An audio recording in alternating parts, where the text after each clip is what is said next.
let's just go straight into it. I want to do this one because I've had this conversation a couple times recently, and I want to do it because it's probably the most reactions I've ever had out of people just from bringing up one subject, and it's well, I don't even know. It's like more divisive than anything else. And we already talked about what we're going to go into. You got me on the edge of my seat. No, I don't. Oh, you don't remember? It's addiction. Is it a disease? Oh. Or is it just weakness? Wow.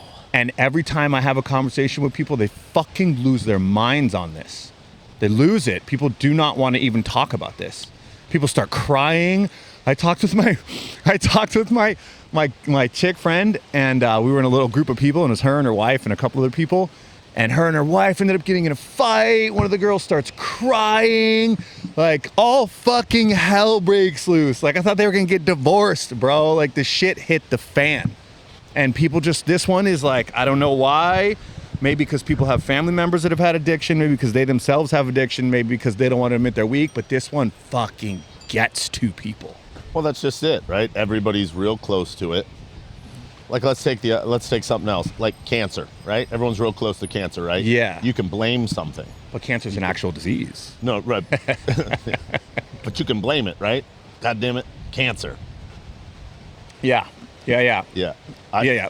You can blame. Oh, it's the cancer. Whereas if you're just a drug addict, then it involves taking self-responsibility and saying, oh well, yeah. Oh. I'm a drug addict because I'm weak and I can't stop. No, that's not why. I have a disease. I'm diseased. Well, let's start with this then. So let's just break it down from the top. Let's just start. That's the topic. Let's just go. Yeah, the very start of it is they say it's like a chemical imbalance, right? Or a chemical. That's why they're calling it a disease. So I don't know. So that's a good one because a mutual friend of ours actually brought up a really good point, and he says one of the first times he ever tried ecstasy, it screwed up his brain chemistry so bad that he was depressed for 3 years. He couldn't function. He had no happiness. He had no emotion whatsoever. And he was pretty much like on the brink of suicide. But he battled through it and he made his way out of it. And then here's what I told him. Well, you weren't addicted to ecstasy, though. You tried it once and it fucked you up. That's not an addiction. It wasn't because of the dick that he sucked that night? But like you were saying, chemical imbalance. So, and that's where like he kind of changed my mind slightly on it to where like, let's say you're born with imbalanced brain chemistry, or let's say you're born with, dissociative identity disorder, or like these host of like, psychological disorders that actually do affect people that do predispose them to be highly addicted to things or easily addicted to things. Then could you consider it a pre-existing condition? Is it a disease that affects you that way? Yeah, maybe, but I would say the percentage of that, the percentage of people who are addicted in that way to where you can consider disease is probably incredibly low. Maybe 1 or 2, maybe 3% at the most. And the rest of them are just feigning it because they're just weak bitches and they just don't want to sack up and be like, I'm a weak bitch. I can't quit because I'm a pussy. All right, let's start with this. There's 2 parts of addiction. One or two different sides to addiction. Good addiction and bad addiction. Let's start with that. Yeah. Let's start with the fact that everybody can be addicted to something. You can be addicted to anything. But that's the first thing that when you talk to someone about addiction and they get all butthurt about it, it's because they're automatically putting it to something negative, right? Think about that for a second. Right. Yeah. If you're addicted to making money, no one really looks down on like, oh, look, his addiction's so horrible. He's super successful. That can be a bad thing too. Yeah, but let's stick to why people get so triggered. People get so triggered about it because they know deep down in their heart they're weak. They're weak, and they like think about that for a second though, right? No, I agree. So like here's the thing. You and me, normally you're good at playing devil's advocate and you pick holes in it. This is one where you and me are going to completely agree on. Probably. So maybe you can just try and pick holes in it and be devil's advocate even though you agree with it. Well, I want to say I do think a big majority of addiction is weakness. You got yourself into it. You can get yourself out. We don't just wake up one day and are addicted to alcohol. You had a series of bad decisions that you made. Yeah. You put yourself in that situation Yeah. over and over and over and over again to become addicted to alcohol, heroin, cocaine, Yeah. whatever it is. Etc. You put yourself in there. Yeah. You didn't just become addicted to cocaine. Yeah. So you got to take responsibility for that. Start with that. All right, how about we don't blame a chemical in our brain, and how about we blame the fact that we had a bunch of bad decisions in a row? That's my fault. Yeah. Let's start with that. Yeah. That would be my thing to anybody who says like, "Oh, it's a disease." Okay, look, maybe it is. Sure. But But it's not. I'm not going to let you out of it that easy because Yeah. you put yourself in that situation. Yeah, that's it. You made the choice to take that substance every day. So I'll try and play devil's advocate. So, okay, you made bad choices for a series of years and you decided that you really, really fucking liked cocaine or alcohol or a combination of the two. You took it on a regular basis. If you took it long enough to where it then did create a massive imbalance in your brain chemistry, could that be considered disease? Even though you made that choice, right? Initially it was a choice. At some point, does it morph? Does it evolve into a disease where you no longer have the choice and your brain chemistry is permanently altered and then it's a disease? Is that possible? I don't know. I'm not a doctor and I'm not on the cutting edge science, but I'm going to tell you which way I lean. Yeah. I lean that we can all get addicted to things, and some of those things can be good and some of those things can be bad.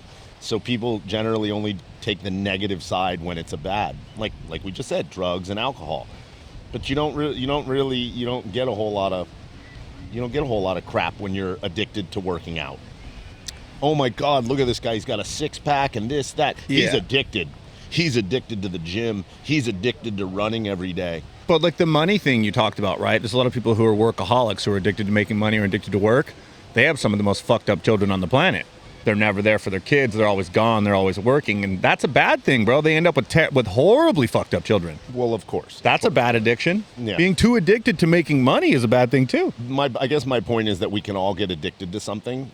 I'd venture to say we're all addicted to something. Yeah. It's way better to be addicted to working out and making money than it is to fucking heroin. Well, I don't care what it is. People that are addicted to sugar and food. Oh, yeah. And I mean, I can rightfully say there is 98% of us are addicted to something. Yeah, we know. all are. Yeah, for sure. So 100%. So is that a chemical imbalance, or is that just nature? Nature is going to make you addicted to what makes you the happiest, right? Then it's like a behavioral pattern, right? Like, does addiction go more into psychology than it does into actual chemistry, than it does into actual like biology and chemistry? So like, how about this? There's only two things you can die from the withdrawals of: alcohol and benzodiazepines. And benzodiazepines are the Xanax family, the Xanax, the Klonopin, etc. So a lot of people, I think the true weakness when an addiction comes is a lot of addictions are actually really just mental weakness, which is that's what I think that's what really pisses people off, because nobody wants to take self-responsibility and say, I'm just fucking mentally weak. Yes. But there's these two things, alcohol and benzos, where you are absolutely physically dependent upon them. And if you try and stop abruptly, you can and will die. That is only the only two things you can die. That's only if you've been doing it a lot. Well, yeah. We're talking about someone who's addicted to it. Obviously, we're talking about someone who's in the throes of addiction of either of these things. So yeah, they're doing it a lot. Yeah. Let's say they're doing it every day. Yeah. Multiple times, all fucking day. I still don't think that changes the idea that addiction is. But you can't just quit. You can't just quit alcohol or benzos. Right. So those are the It's not an option. Right. But I don't think that changes the argument whether it's. So for those two, you don't think it's a disease? No, I don't think that changes the fact that it's a disease, not in my eyes. It just means you got to do it differently when you're stopping. It's just harder. It's really not. It is. You just wean off of it. Yeah, you have to wean off. Wean off. It's harder. Life's a It is bitch, harder. man. No, I get it. I'm with you, but I'm trying to play devil's advocate because I feel like you're not very good at devil's advocate on this one. We had to switch because you're just not having it. But so like booze and benzos. Like I had a friend, I won't say his name, but he finally had to quit booze, because he was about to die. He chose to quit. He got better, and it was incredibly hard. He had a full seizure, busted his head. He was on the verge of death. On the other hand, I've had about four or five other friends I can count that I've known who were all raging alcoholics, went to the doctor. The doctor says, if you quit now, you have a chance at living You need to make the choice to stop. All of them, this is what trips me out. They chose to die. The doctor said, you can make the choice to stop and we can get you better, we can give you medicine and we can wean you off. And all of them literally told their doctors, I'm going to continue drinking and I'm going to die. I would rather keep drinking and just die. That's a lot of times why people are drinking to begin with, though. You gotta just masking shit, depression, child abuse, old shit. But bad stuff happens to all of us, bro. That's where I do think it is an excuse. Like, well, my parents got divorced, and my fucking dad used to beat me, so I'm a heroin junkie. Like, so what, dude? Me too. Like, who gives a fuck? You know what I mean? Like, no one cares. Fucking. Your uncle touched you too? Show me where the bad man touched you on the dolly. Where did he touch you, Papa? We agree on that. We all got problems. We all got issues. Like, that's part of life and figuring it out and growing up. So how do you, and like, let's say we put this one out there, people are going to freak out, which is fine. I don't care. But like, how do you, yeah, they are. How do you get people to like really, like, I guess there's really no other way to put it other than people just have no desire, any longer to have any like self-responsibility, accountability for their own actions. And everyone wants an excuse as to why they behave the way they are, they have the problems they have, right? It's a hell of a lot easier, yeah. Yeah, it's we a know lot that. Easier. Yeah. We know we lie to ourselves. Yeah, I do it, you do it, we all do it. I am the greatest liar to myself. Mm-hmm. That's it. We know that. Yeah. Now, how many other people know that about themselves? Like, that's part one, right? Probably a lot of people, but they just don't admit it. Well, that's part one. That's almost like that's almost equivalent to what are the, in the 12 steps, just admitting that you have a problem. Yeah. That's like equal. That's step number one, isn't it? I've never done the 12 steps, but I'm pretty sure that's step number one. It better be, because like that's the first one. It has to be. That's you have to admit. All right. That you have a problem, and that is the whole thing. That is admitting that you've been lying to yourself for a very long time. And I can't tell you how many people I don't think understand that we lie to ourselves every day, almost all day long, just endlessly. You will justify your actions quicker than you know. Oh yeah, of course. Yeah, people can justify anything to do. Okay, so you brought up a good point. So the 12-step thing, people admitting they have a problem, but then the way that program works is you don't. So this is a trip. So you and me want people to be more, to derive their strength from within themselves and take personal responsibility and be a stronger person. The way that most of those programs work is you derive your strength from God. And you admit that you are powerless to your addiction, and the only person who can save you is not you, but our sweet baby Jesus. You know what I mean? Our Lord and Savior. Maybe Muhammad. You know what I mean? Make sure. Praise be to Allah. You know what I mean? Or whatever. Whatever it is. But all the 12-step programs, they're based off Christianity for the most part. But they're not like promoting you like strength from you. You only get your strength from God, and without God, you're an addict and you're screwed. Funny enough, though, I've never been, but my friends who've been, this is how most of the programs preach. They do that prayer where it's like, grant me the serenity. Lord, grant me the serenity, the things to deal with the things that cannot change, something along those lines. Right. So, funny enough, though, okay, so this kind of goes back to the point. So, if you're honest with yourself and realize you have a problem, and then you say to yourself, like, I can't do this alone, and I need support from my AA friends. That's why people go to AA. And they start getting through it, and they start working through it. Every single person, not every single person who's been in AA recovers, but how many tens of thousands, millions of people have AA works. Now, so if they all have had success, I'm not saying everybody has success, but so many people have had success doing it, they all did it with a community. Help from other people? Willpower. Yeah. Yeah.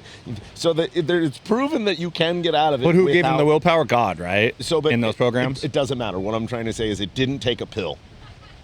Yeah. So for something to be a disease, you usually either need like a pill or a herb or surgery. Where does it come from? How do you solve it? And what's the difference between regular old a disease and addiction. Like, what's the difference? What makes a difference? A disease is like an affliction, right? A disease is something that comes on out of your control that you don't necessarily didn't do anything to bring on, like leukemia, Lou Gehrig's, you know what I mean? Name a couple others. Cancer, you know what I mean? All these like these autoimmune disorders. These are genuine diseases. Things that they don't know where they come from, how they happen, you know, what their root cause is. That's a disease. If you fuck yourself up over and over and over and over again by choosing to put a foreign substance in your body, you know what I mean? That doesn't really fit. You know, I looked up the definition of disease, and they almost kind of, it feels like they changed it to try and fit it to fit the parameters of what they want you to believe that addiction is disease. But it's like, it's how do you define? Like, I guess I wish we could just, you know, look up the real definition right now, but it doesn't seem to match. You know what I mean? You know why I don't want it to be called a disease? Because that addiction. Yeah, because that takes away the power that you can change it. Yeah, it's a good point. Yeah, that's a really good point. That's my main thing. Yeah. That would be my main thing. The reason I don't want that's them a good way that, to approach it to everyone who gets mad about this. Yes. Now, let's say we have 100 people. Let's say we got 100 people and they're all addicted. We'll just stick to alcohol for right now. They're all addicted to alcohol. If they go through the AA program and they go through whatever reason that they're drinking to begin with, because that's usually it. I mean, whatever that is, getting touched as a young child, or went through a divorce, or you went bankrupt, or you're masking the fact that whatever it is, you go through therapy and AA, and you get, how many people are getting out of this and realizing that, okay, look, I don't need to quit drinking for forever, but man, I really learned like where I need to where I need to keep this. I need to learn some discipline. They learned it 70%, 80%. I don't know. I don't have any of these stats. I wish we did. Right. Okay. So, but I'm just but most of these people aren't able to go back to using alcohol, drugs in any way. Some they usually have to some, stay sober completely. Some, yes, both, all of it. Right. There's a mix of everything. But what I'm saying is, just that alone just is probably pretty massive. I would think a lot of people can kind of get through it. Yeah. And understand it and do the work. If you do the work, it's hard. It's just like anything else. It's fucking hard. You know what? Life is hard. No, I know, but that's what I'm saying. Like, imagine fucking you're hardcore addicted to one of these things. It's going to be hard as fuck to get out of it, to quit, to beat it. But I mean, yeah, life's hard. That's what it is. It's hard, and that's what people don't want to admit, that it's hard, and you're just too weak to do the hard thing you need to do. You know? So how about this, though? That what you were saying earlier about AA and the steps and having a group, a support group, a community, that reminded me of something super, super interesting that I saw recently was scientists love to do all these little experiments with mice, right? And one of the most fantastic ones they did recently that Richard Gere did some stuff with gerbils. Yeah, he did some really cutting edge stuff deep with gerbils, some deep introspective work, anal. But no. So the scientists, they love the rat experiments, right? And this one was great. So they took mice or rats or whatever they were, and they put them in just a very sterile cage, nothing to interact with, nothing around. You know what I mean? Nothing at all to keep them entertained, or nothing, no interaction, whatsoever. And they gave them two options: one cocaine-laced water, one regular water.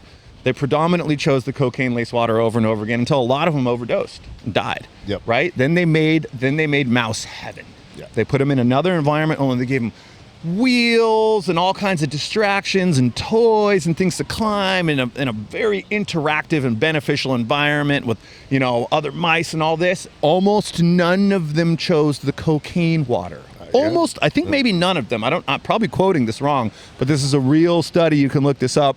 Obviously, it's hard to correlate from rats or mice to humans, but a lot of these studies they really do fit very well from mice to us. So what it says is it's a coping mechanism. It's a coping mechanism, and what you said earlier, has so much to do with your environment, your community, what you're surrounded with. You know what I mean? If you're just in this bleak, mundane, depressing existence, you're gonna seek escapism and look to fucking alter your mindset with drugs and booze and this and that. So should we go full conspiracy then?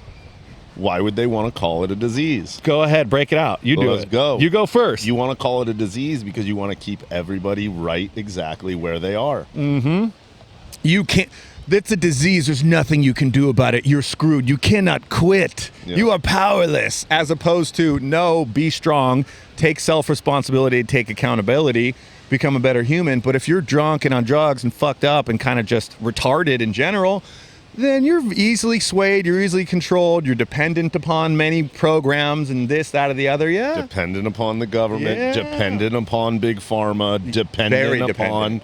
the overlords who want to just make money, make money, make money, make money. Yeah, 100%. I don't know. That I would lean way further that way before. Is that even a conspiracy? Because that seems to be fucking pretty highly accurate. That's pretty accurate. So far, you and me have only talked about street drugs and booze. Holy shit, the amount of people that are absolutely addicted to pharmaceuticals, but they don't call it addiction because your doctor gives it to you? If your doctor gives it to you, it's all good, bro. Take the oxy, no worries. What happens when your oxy supply gets cut off? Straight to fucking heroin. But if your doc gives you Xanax or Adderall or Oxy or fucking lorazepam or lithium or whatever, all these hosts of drugs, you're not an addict. You're just taking your pharmaceutical regimen on a daily basis. Ain't that a fucking bitch, right? That's some shit. So that's some pretty roundabout shit. If you ask me, the people calling it a disease are probably the ones making the most amount of money from it. Yeah, I guess who makes the money? Psychiatrists, psychologists, but No, a lot of those guys want to pharmaceutical companies, but a lot of people who disease addiction treatment centers, that's a lot of that's, has to do with psychology too. They treat you. But yeah, I mean the whole like wah something hard happened to me, so now I do drugs thing is like, okay, sure. We've all done that. I've had bad stuff happen and then I go and I get all fucking blitz drunk, or go on a bender and then I'm like, all right, I'm done. Yeah. And then another one that people have said to me, they're like, well, you don't know what it's like. You've never been addicted. You've never been dependent. So I've broken my back twice. I've had surgery on my shoulder. I've had tons of injuries, and I've been given heavy opiate narcotics, like fucking, what's it called? Dilaudid, you know what I mean? Morphine, Oxy. And I took it, until the pain went away, and then I stopped.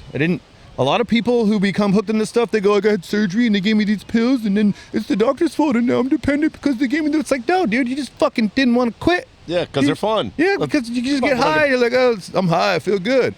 Yeah, 100%. But you just didn't want to, like, once the surgery's over and the wound heals, you just stop fucking taking them. And people are like, it's not that simple. That's you and you're you and I'm like, I'm just some random asshole. I'm not special in any way, shape, or form. Well, I guess you gotta know that things are highly addictive as well, and they there are just things in this world that are highly addictive. But there's millions and millions of surgeries every year just in the United States, and not everyone is a fucking heroin junkie after that. Oh, of course. Most people come off. They take the pills, they come off. But the people who stay on, they want to say, it's a disease and I can't help it and the doctors did it to me. Well, yeah, it's mental weakness. Yeah, it is. It's weak. Physical weakness too, though, because you do get physical withdrawal symptoms to certain things. Yeah, well, all the more reason. The first time you get a little bit of like physical withdrawal, you are going down a bad road. I'm not doing a very good job of playing devil's advocate, by the way. Fuck it. We don't have to. I know, but I do. I don't want to like put this up online and let a couple people go ahead and I'm more than willing to hear why it's a disease. We haven't thrown any of these up yet. I think this should be the first one we throw up, probably. Yeah. We should probably put this one up. I have too many reasons why I don't want it to be called. I'm not going to deny if it is a chemical imbalance and that imbalance is just higher in some people than others, and they can actually. I do believe that's true. I just think that's a very, very, very, very small percentage of the population. Here, let me give you a great example. Okay, depression. Mm-hmm. Right? Do you know? I mean, do you know out of all like the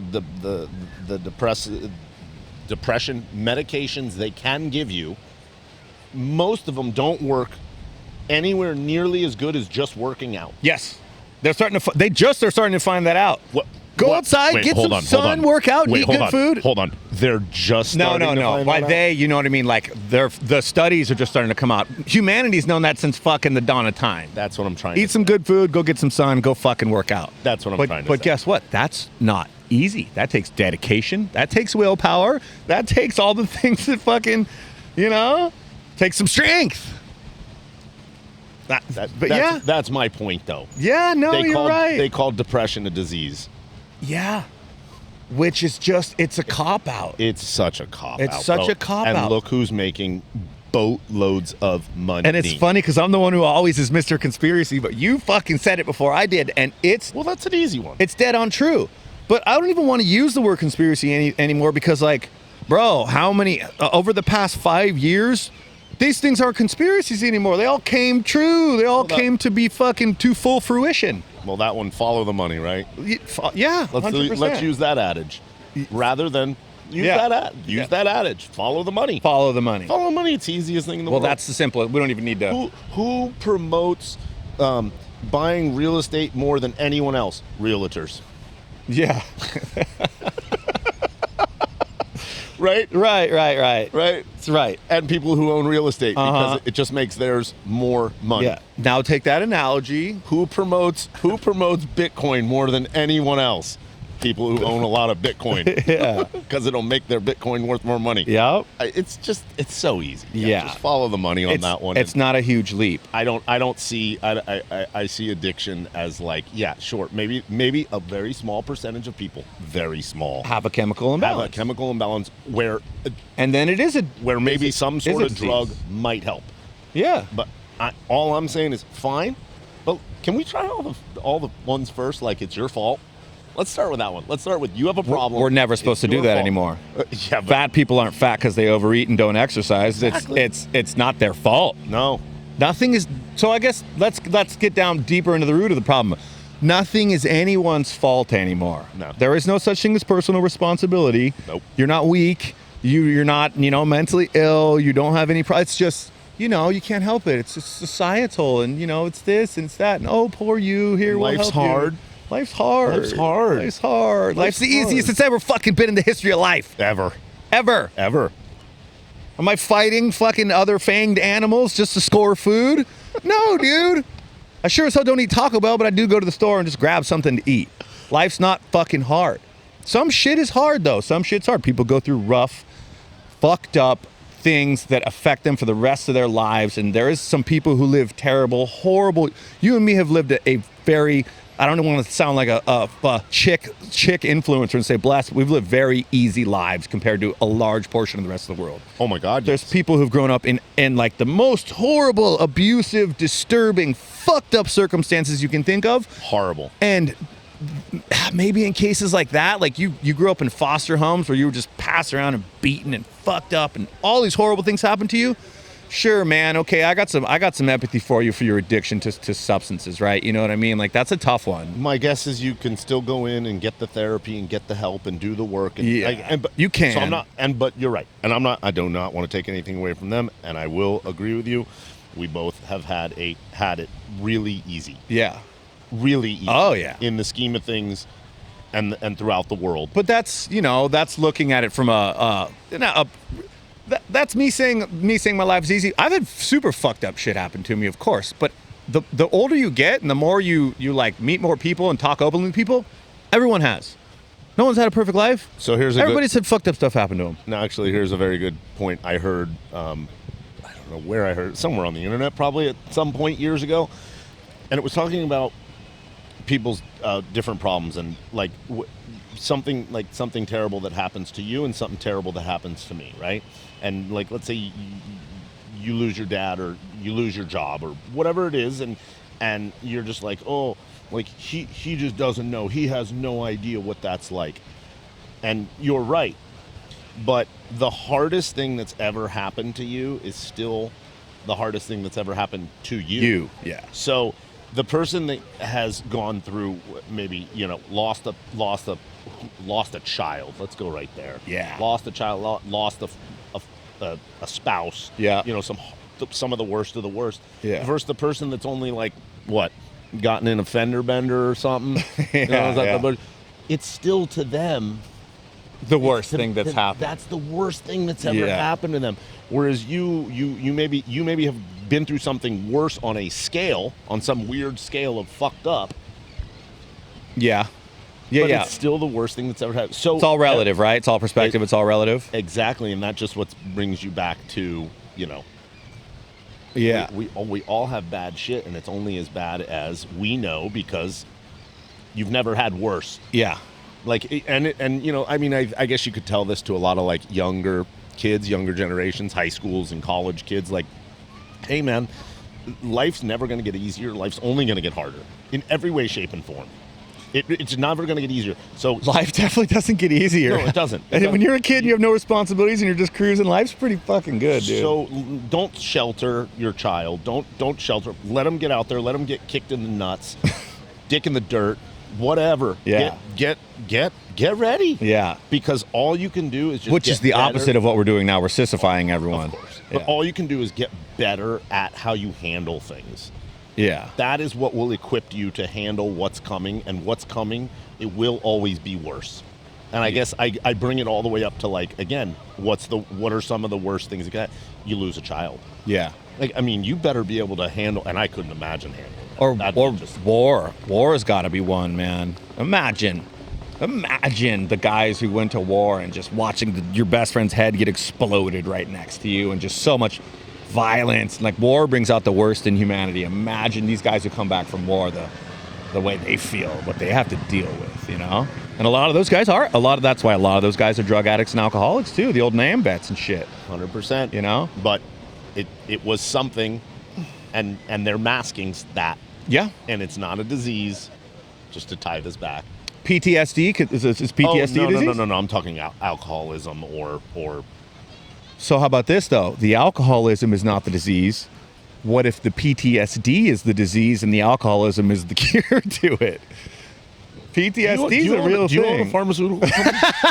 I'm still trying to play devil's advocate, bro. One of us has to, all right? You just bought a bunch of Pfizer, didn't you? Fucking A. You know what? I just, you're right. I stocked up, bro. I bought like 1,000 shares. Yeah, right. As if I could afford that. So, but let me go back for 1 second. Something you said reminded me, and I'm going to butcher the saying, and I forget where it comes from, but what shows your true character is not what happens to you, but how you deal with it. Has always been one of my favorite sayings, and I'm sure I'm getting it wrong, and I've heard it a million different times and from a million different sources, but that is so accurate, because I've talked to people who we've shared similar experiences, and they're all wah about what happened to them, and I'm like, yeah, that happened to me too, but I'm not a little bitch about it. Like, you deal with it, you move on. You have to. You don't have a choice. You do have a choice. You can wallow in sorrow and be a little bitch and fucking and drown your sorrows in drugs and alcohol, or you can deal with it and move on. Pick up the pieces. Pick up the pieces and move on with your life. Learn from it. Pick up the pieces. Have some grace in doing it. Yeah. And move forward. Yeah. Or just go ahead and end it. Because I feel like whining and crying about it, and that's, again, this is that coddling that you should be allowed to do that. You know what? You should though. You should though, to a certain extent. You can do it for a little bit. You should be allowed to break down when something terrible happens. Oh, you can break down. You should be allowed to break down. fully complete. But I feel like we're like. Oh, you gotta you don't cry, you swallow that down until it explodes in a ball of rage, which is a terrible thing they teach us men nowadays. You know what I mean? No. You should be able to break down and fucking lose it and be a shitbag and get fucked up and deal with it how you need to deal with it. But that needs to fucking end after a small amount of time. That's all I'm saying. That's got to end. You're absolutely allowed to have your time. You're absolutely allowed to cry. You're absolutely allowed to go to your boy and be like, bro, this is killing me inside. Yeah. It's been 3 weeks, 4 weeks, 5 weeks, 6 weeks. It's been 3 months. Bro, I can't. And then the first thing I would say to you is, you're not supposed to. Yeah. It's been 3 months. Yeah. Give yourself some grace. Yeah. Calm down. No pressure. You're going to make little increments. Let's go. But people let's go have a taco. Like, not to get too specific, but somebody loses someone in their family, and then they spend the next year of their life ruining their life and drinking and doing drugs. No, that's it. That I wouldn't let you do that. You know? I wouldn't let you do that. Yeah. I'd be coming at your door being like, hey, bro, we're done. Sometimes those people you can't help. They're in that state, and no matter how hard you try and help them, that's what they're going to do. Yeah. They think that's the right thing to do, and they're like, this is my way of processing and grieving, and it's like, okay, that's fine, but I'm not going to watch you just like...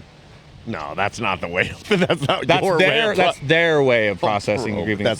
I know. But I know. yeah, but I mean, but see, so sometimes again, so here we go. Like that's because someone needs to come to them and go, no.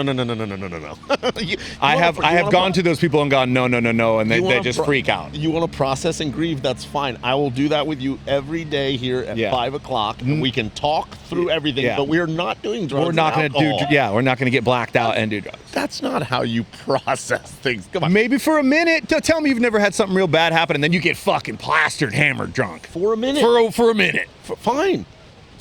Yeah. For a minute. But that's all I'm saying. Yeah, is it like, ends. Is like that's where those excuses are excuses. They're excuses. And they're bullshit. They are, yeah. And you need to call fucking people out, call a spade. Yep. And go, no. You had 2 weeks. Yeah. You've been in the bottom of a bottle for 2 weeks. You've been snorting shit. Let's go. Out of the house. We're surfing. Drag you out by the collar. Come on, let's go. Let's go. You know done. what? I have a story I'll tell. That's my own story. I had surgery on this shoulder, and I was living on my. Remember when I was living on my sailboat for a little while? Mm-hmm. I was living on my boat, and I re-injured my shoulder really badly to the point where I thought I was gonna have to have surgery again, and I went into full depression, bro, like pirate status on the boat, fucking just drinking and just fucking off, and that went for like 3 weeks until finally one morning I woke up and I went back to the bottle and I was just like, ugh, and then I was just like, remember, just like look, and I was like, oh fuck, all right, I'm done. And I just poured out the bottle, opened up the companionway, looked at the sunlight, and was like, oh fuck, and then it ended, and that was it. But I spent a couple weeks of full, and I was hurting too. Like I was physically hurting very badly, and I didn't have any pain medication, so I drank my way out of it for a while, but it came out of it. But I was a shitbag for a solid couple weeks. You know what I mean? At least you can admit you were a shitbag. Oh, 100%. I've been a shitbag plenty of times. And you were being weak. Yeah. And there we go. But it helped me. You know, I had some other shit going on too, but you know, it helped me. Life's hard. Life's hard. Not saying that. I think all I'm saying is I hope they don't convince enough people that it's a disease. They already did. Because it's going to take away the power that you do have to change anything. But that's exactly why I wanted to talk about this today, because out of all the crazy shit that I bring up to people, and you know, all the whacked out shit I bring up, this one has like the most visceral response from people. This one has, I would say, the highest rate of negative response, like even almost as much or more than like religion or politics. People lose it over this one. They do not like hearing that your addiction more than likely is not addiction, and it's just you being weak. I mean, I don't know what else to say. Post it. Yeah, we have. I can't wait to see. I can't. I guess we got to put this one up. I